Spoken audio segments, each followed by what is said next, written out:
រីករាយទិវាសិននារីពិភពលោកហើយនេះជាថ្ងៃដែលយើងបើកហាងអាហារដ្ឋាននៅលើទឹកផងដែរនេះគឺជាផ្លូវចូលទៅកាន់អាហារដ្ឋានរបស់យើងខ្ញុំ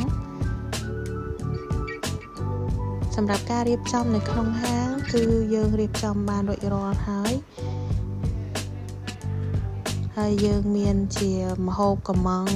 ហើយនិងភេសជ្ជៈ brand Moco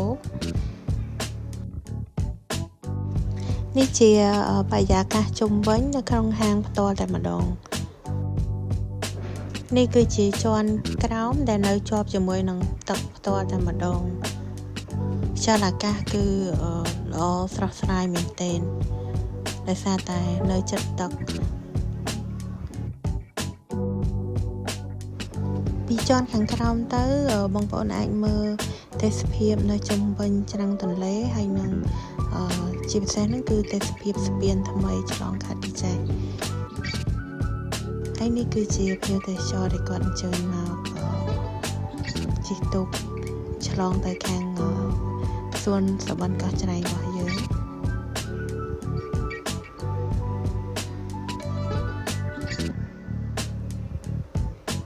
នេះគឺជាសំពៅរបស់យើងដែរដែលក្នុងការឆ្លងហ្នឹងគឺម្នាក់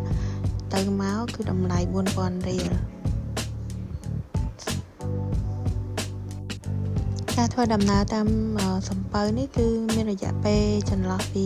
15ទៅ20នាទីហើយនៅលើសំពៅនឹងផងដែរបងប្អូនអាចមើលទេសភាព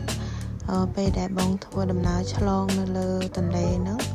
គឺពីមួយខាងទៅមួយខាងទេសភាពគឺប្លែកភ្នែកស្រស់ស្អាតតែម្ដងអាចធ្វើការ selfie ឬក៏ថតយកទេសភាពស្ពានថ្មីដែលកំពុងតែសាងសង់ចិត្តហើយនឹង